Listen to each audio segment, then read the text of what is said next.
Hello everyone, welcome to UGC Net Gyan Computer Science. I am Jyoti Budhwar. Today we are going to discuss regarding APS examination. तो जो आपका APS का paper होता है भाई, army public school के लिए जो आपका पेपर रहता है उससे रिगार्डिंग आज का हम डिस्कशन करने वाले हैं। ठीक है, तो एक बार जल्दी से क्लास को लाइक शेयर कर दें ताकि बाकी सभी स्टूडेंट्स तक भी क्लास की नोटिफिकेशन पहुंच सके। और अगर क्लास पसंद आती है then please press the like button and share with your friend. आप में से कोई भी स्टूडेंट चैनल पर न्यू है देन चैनल को सब्सक्राइब करें, साथ में बेल आइकन को प्रेस करना ना भूलें। ठीक है, तो ऑनलाइन एग्जामिनेशन आपका कब होगा भाई? सितंबर में होगा। सितंबर में किस डेट को होगा तो वो भी मेंशन है। अभी सारे पॉइंट्स देखते हुए चलेंगे। आज की क्लास में हम डिस्कस करेंगे आपको एप्लीकेशन फॉर्म भरते टाइम किन किन बातों का ध्यान रखना है, प्लस साथ में क्या आपकी एज होनी चाहिए, क्या क्वालिफिकेशन होनी चाहिए। हमारा मेन सब्जेक्ट है कंप्यूटर साइंस, तो पीजीटी कंप्यूटर साइंस के लिए आपकी मिनिमम क्वालिफिकेशन क्या होनी चाहिए, सारे पॉइंट्स को यहाँ पे हम कंसीडर करने वाले हैं। तो चलिए स्टार्ट करते हैं। तो एपीएस के अलग अलग जगह आप लोगों के स्कूल्स होते हैं, उन स्कूल्स के लिए जो है आपका पेपर रहता है, उस पेपर से रिगार्डिंग आज का हमारा डिस्कशन होने वाला है कि वो पेपर होता क्या है, पेपर में कैसा क्या पेपर आता है, सब्जेक्टिव होता है, ऑब्जेक्टिव होता है, कॉमन पोर्शन आता है, ओनली सीएस आता है। तो सारी चीज़ें देखते हुए हम चलने वाले। पेपर पैटर्न को भी हम डिस्कस करेंगे कि आपका पेपर पैटर्न क्या रहेगा। ठीक है, तो an online screening test, that is OST, online screening test will be conducted for teachers under various categories. The exact number of vacancies available in respective schools would be announced by each school management through advertisement published in the newspaper. तो newspaper में आप बहुत बार देखते होंगे कि अलग अलग army schools में आप लोगों की पोस्ट निकलती हैं हर एक सब्जेक्ट के लिए, लेकिन वहाँ पे अप्लाई कौन कर पाता है? जिस बच्चे ने ये आपका APS का एप्लीकेशन फॉर्म भर के और अपना टेस्ट क्वालिफाई किया हुआ होता है। ऑनलाइन जो स्क्रीनिंग टेस्ट है, मिनिमम एलिजिबिलिटी आपकी ये होती है। Post for teachers in various category could be either a regular और ए फिक्स टर्म। या तो आप रेगुलर बेसिस के लिए अप्लाई कर सकते हैं या तो आप फिक्स टर्म के लिए अप्लाई कर सकते हैं। ठीक है, nature shall which shall be informed along with the announcement of the vacancies, वो डिपेंड करता है आपकी वैकेंसी किस टाइप की है। Appointment which fall in the category of regular would be liable to transfer in organisational interest. ठीक है, then selection process आपका क्या रहता है? तो सिलेक्शन प्रोसेस की अगर हम बात करें, the selection of teachers will be carried out as follow. सबसे पहला सिलेक्शन का क्राइटेरिया क्या है आपका? OST। OST stands for online screening test. जो आपका पेपर रहता है, जो टेस्ट होता है, वो जो बच्चा क्वालिफाई कर लेता है सबसे पहले, वो आपका मिनिमम क्राइटेरिया रहता है सिलेक्शन का। ठीक है, a computer based online screening test will be held 30 September and 1 October. तो आपको डेट बता दी गई है, 30 सितंबर को पेपर होगा आपका, 1 अक्टूबर को पेपर होगा। वो ये हो सकता है कि भाई 30 को आपका PRT TGT हो, 1 को आपका PGT हो, जैसा भी होगा बता दिया जाएगा। The test will be conducted centrally and online by the agency identified by HQAWES to ensure uniform quality of teacher in all APS army public schools. तो AWES के थ्रू, आप लोग की एजेंसी के थ्रू आपका ऑनलाइन पेपर रहता है। Those who appear in the examination will be given a scorecard which shall be valid for the life। तो ये जो है ये आपका जैसे UGC नेट एग्ज़ाम होता है उसी तरीके से लाइफ टाइम के लिए वैलिड रहता है। एक बार अगर आपने ये आपका जो स्कोर कार्ड जो आपको मिलेगा, अगर आपने क्वालिफाई कर लिया है देन वो स्कोर कार्ड आपका कंप्लीट लाइफ, फुल लाइफ के लिए आपका वैलिड होने वाला है। Passing the online screening test is henceforth not mandatory for appearing for the interview and evaluation of teaching skills and computer proficiency. तो ऐसा मैंडेटरी नहीं है जिसका ऑनलाइन टेस्ट हुआ है भाई, इंटरव्यू, टीचिंग स्किल्स, ये सारी चीज़ें। However after selection in the post of a teacher, regular और फिक्स टर्म, अब वो डिपेंड करता है आप किस पोस्ट के लिए अप्लाई कर रहे हैं, रेगुलर के लिए या फिक्स टर्म के लिए। Candidate must pass the OST as per details given below. तो इन दोनों के लिए आप लोगों का अलग अलग जो है क्राइटेरिया है। रेगुलर बेसिस के लिए आपका कितना मार्क्स होना चाहिए, फिक्स टर्म के लिए आपका कितना मार्क्स होना चाहिए। With in 2 year of being appointed with a minimum overall row score of 50% marks. अगर आपके मिनिमम 50% हैं कॉमन पोर्शन प्लस आपका सब्जेक्टिव दोनों को मिला के ओवरऑल अगर आपने 100 मार्क्स स्कोर कर लिया है और विद इन 2 ईयर्स अगर आप अप्लाई करते हैं तो आप जो है रेगुलर कैंडिडेट के लिए अप्लाई कर सकते हैं। Same as fix term candidate within 1 year of being appointed with a minimum overall raw score of 40%। अगर आपका 40% स्कोर है, टोटल 80 मार्क्स आपके बन रहे हैं ओवरऑल पेपर में मिला के, और आप विद इन 1 ईयर अप्लाई कर रहे हैं तो फिक्स टर्म के लिए यू आर एलिजिबल। ठीक है, नोट देख लेते हैं। For candidate who have already qualified in OST, जो कैंडिडेट स्क्रीनिंग टेस्ट में क्वालिफाई हुए हैं, the above condition will not apply except for those who would apply on fix term for whom the 40% marks will apply. यानी कि जिन्होंने उसके लिए apply किया है वो उसके लिए एप्लीकेबल होगा फिक्स टर्म के लिए, रेगुलर वाला रेगुलर के लिए होगा। ठीक है, in addition to fresh candidate the following may also appear for the online screening test: holders of scorecard who want to improve their score, जिन्होंने पहले कर रखा है भाई वो दोबारा से अपने टेस्ट उसको इम्प्रूव कर सकते हैं स्कोर को। those desirous of upgrading themselves, for example candidate holding scorecard of TGT may now want to obtain a card of PGT having acquired additional qualification। Suppose आपने TGT के लिए अप्लाई कर रखा था, TGT का आपके पास स्कोर कार्ड है, then आप PGT के लिए अप्लाई करना चाहते हैं तो उसके लिए एडिशनल क्वालिफिकेशन जो आपकी है वो भी रहेगी वहाँ पे। ठीक है, तो फर्स्ट क्राइटेरिया हो गया आपका टेस्ट आपको पास करना रहेगा जो ऑनलाइन टेस्ट है। उसके बाद ऑनलाइन टेस्ट होने के साथ साथ अगर आपके मार्क्स कम हैं, आप मार्क्स को स्कोर इंक्रीज़ करना चाहते हैं, अच्छे मार्क्स लाना चाहते हैं तो आप अप्लाई कर सकते हैं, या फिर आप TGT से PGT में प्रमोट होना चाहते हैं तो उसके लिए जो आपकी एडिशनल क्वालिफिकेशन है वो भी होनी चाहिए साथ में। ठीक है, देन नेक्स्ट आता है आपका interview. As enumerated in para 2 above, respective school shall announce the vacancies available in their school through various means like local newspaper। जो जहाँ के schools होते हैं वहाँ के local newspaper में आपकी पोस्ट निकलती हैं, स्कूल वेबसाइट पे आपको नोटिस बोर्ड पे आपको ये सारी चीज़ें मिल सकती हैं। Candidates would have to apply in response to these announcement और एडवर्टाइजमेंट। इंटरव्यू मे और may not be held at the location of the school, they may held as per discretion of the local management convenient place in any other school.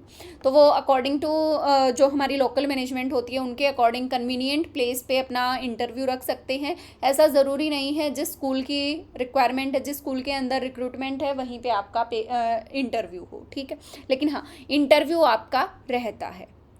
Then call for interview by selection board, selection board के through call किया जाता है interview के लिए students को जो qualified candidates हैं। Candidate who apply for regular post are interviewed by CSB, central selection board के थ्रू उन स्टूडेंट्स का, उन कैंडिडेट्स का इंटरव्यू रहता है जिन्होंने रेगुलर पोस्ट के लिए अप्लाई किया है। These boards are ordered by the chairman board of administration at 6 command headquarter. Similarly candidates who apply for the post of a teacher under fix term employment are interviewed by a local selection board. तो जो आपका local selection board जो school की committee होती है उसके through आपका interview होगा, और वहीं पर अगर आपने रेगुलर पोस्ट के लिए अप्लाई किया है तो सेंट्रल सिलेक्शन बोर्ड की कमेटी के थ्रू आपका इंटरव्यू होने वाला है। Which are ordered by local military authority. Both selection board CSB and LSB after due approval from board of administration will shortlist candidate who have applied. The shortlist candidates would be called for interview depending upon the number of vacancy available and location of the employment। ठीक है, employment की location क्या है, vacancy कितनी है, इस चीज़ पे depend करेगा। सबसे पहले तो आपको रिटन टेस्ट देना है। रिटन टेस्ट आपका हो गया है, आपके पास स्कोर कार्ड आ चुका है, आपने 50% या 40% से अबव ले लिया है। देन उसके बाद आप फिक्स टर्म के लिए या आप रेगुलर पोस्ट के लिए अप्लाई कर रहे हैं, जिस स्कूल में पोस्ट आई है आप वहाँ पे अप्लाई करेंगे। देन डिपेंड करेगा, आपने रेगुलर के लिए किया है तो CSB लेगा, आपने फिक्स टर्म के लिए अप्लाई किया है तो आपका LSB इंटरव्यू लेगा। लेकिन वो जितने नंबर ऑफ कैंडिडेट्स ने अप्लाई किया है उनके बेसिस पे और कितनी आपकी पोस्ट थी उनके बेसिस पे इंटरव्यू के लिए कॉल आएगा। वो मे भी डिपेंड करेगा, आपके मार्क्स के अकॉर्डिंग आपको शॉर्टलिस्ट भी कर सकता है। ठीक है, लास्ट पॉइंट जो आपका सिलेक्शन का रहता है, evaluation of teaching skills and computer proficiency. तो टीचिंग स्किल्स का इवेल्युएट होता है, उसके बाद इंटरव्यू हो गया। For language teacher written test comprising essay and comprehension of 15 marks would be held with evaluation of teaching skills।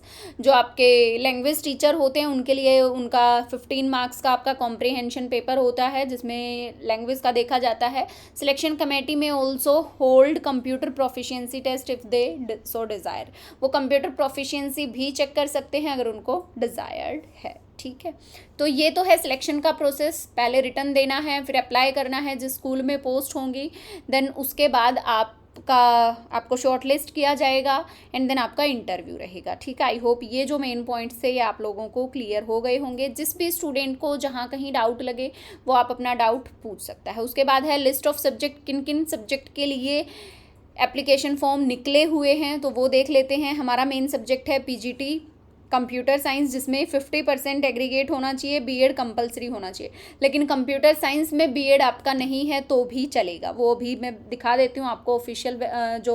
Official update है जहाँ पे है कि भाई आपका बीएड, बहुत सारे कैंडिडेट्स को कंप्यूटर साइंस में बीएड का ही रहता है कि अगर बीएड नहीं है तो क्या चलेगा या नहीं चलेगा। ठीक है, सीटेट मैंडेटरी नहीं है, सीटेट आपका टीजीटी पीआरटी के लिए रहता है तो उसका हमें नहीं देखना है। हम थोड़ा सा आगे चलते हैं। उसके साथ ही अगर हम बात करें एज आपकी, अगर आप फ्रेश कैंडिडेट हैं, कोई टीचिंग एक्सपीरियंस नहीं है तो कम से कम आपकी एज जो है बिलो 40 होना चाहिए। बिलो 40 अगर आप हैं देन यू आर एलिजिबल। उसके बाद फिर अगर आप बिलो 45 हैं, 5 ईयर्स का एक्सपीरियंस हो, 7 ईयर्स का हो, 9 ईयर्स का हो, कुछ इस तरीके से। ठीक है, तो एज एक्सपीरियंस हमने देख लिया है।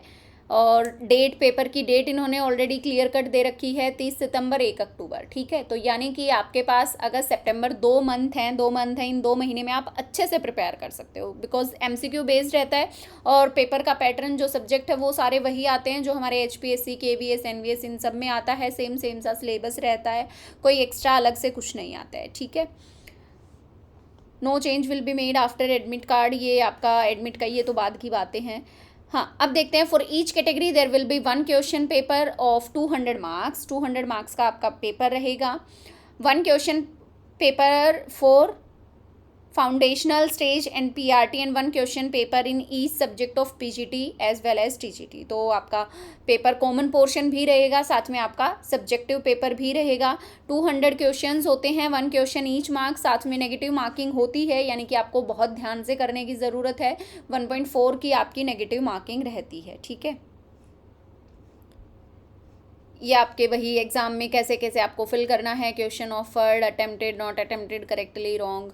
फाइनल स्कोर कार्ड आपके 21 दिन के अंदर आपका फाइनल स्कोर कार्ड आ जाता है। आपने क्वालिफाई किया या नहीं किया, फाइनल स्कोर कार्ड को आई थिंक आप 100 रुपीज़ चार्ज करके आप अपना स्कोर कार्ड ले सकते हैं। रजिस्ट्रेशन, आपको ऑनलाइन रजिस्ट्रेशन करना है। रजिस्ट्रेशन की डेट देख लो, 10 जुलाई से 10 सितंबर। Candidate can register between 10th of July to 10th of September. तो अभी आप लोग एप्लीकेशन फॉर्म अपना डाल सकते हैं, अभी आपके पास टाइम है। ठीक है, क्या क्या चीज़ें चाहिए? आधार कार्ड चाहिए, मोबाइल नंबर चाहिए, ईमेल आईडी चाहिए। मोबाइल नंबर या ईमेल आईडी पे आपका ओटीपी आएगा जहाँ पे आप रजिस्टर करेंगे। सबसे पहले आप ऑफिशियल वेबसाइट पे जाएंगे, आप लॉगिन करेंगे आप अपने मोबाइल नंबर के साथ या ईमेल के साथ, देन आपके पास ओटीपी आएगा। उस ओटीपी को डाल के आप अपनी फर्दर क्वालिफिकेशंस जो हैं, आपके डॉक्यूमेंट जो हैं, फोटोग्राफ है, सिग्नेचर है, डेट ऑफ बर्थ है, जो भी एकेडमिक क्वालिफिकेशंस हैं उन सबको आप अपना फिल कर देंगे। नॉर्मल एज़ यूजुअल जो हमारे एप्लीकेशन फॉर्म भरे जाते हैं। ठीक है,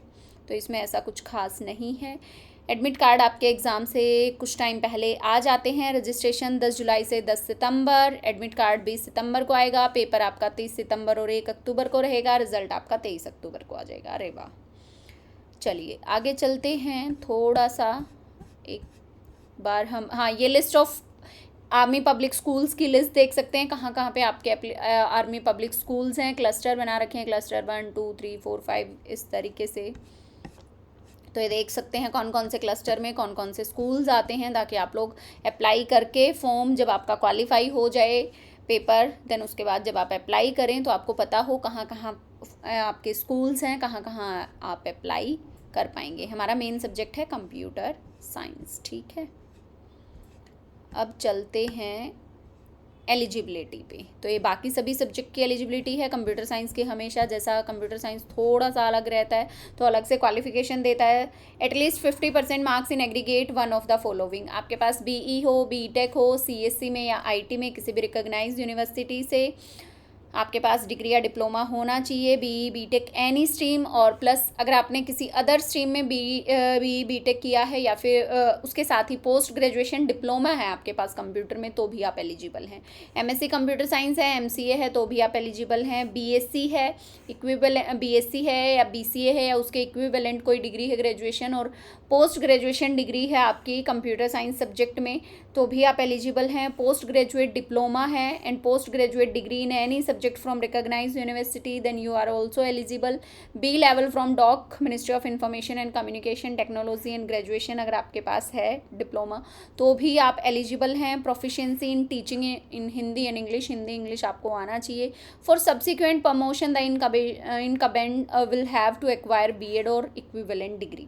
तो फर्दर ये नेक्स्ट प्रोसीजर है, आपको B.Ed कंपलसरी नहीं है। फर्दर आगे प्रमोशन के लिए आपको जो है B.Ed की रिक्वायरमेंट होने वाली है, ठीक है। और सेम PGT इन्फॉर्मेटिक्स में भी आप अप्लाई कर सकते हैं। इन्फॉर्मेटिक्स प्रैक्टिस में इसमें भी सेम क्वालिफिकेशन है। BE BTech है, BCA MCA है, MSc मैथ है, फिजिक्स है एंड BSc कंप्यूटर साइंस है। 3 year diploma in computer engineering कोई भी है तो एलिजिबल है। B level from DOC eligible है। B.Ed और equivalent degree from a recognised university. Desirable knowledge of computer application. B.Ed is not mandatory for PGT computer science as per KV Sangathan recruitment rules with subsequent modification through it's office momentum, ठीक है। तो ये point आप देख सकते हैं। B.Ed आपके computer science के लिए कंपलसरी नहीं है। आपके पास B.Ed नहीं है then you are also eligible.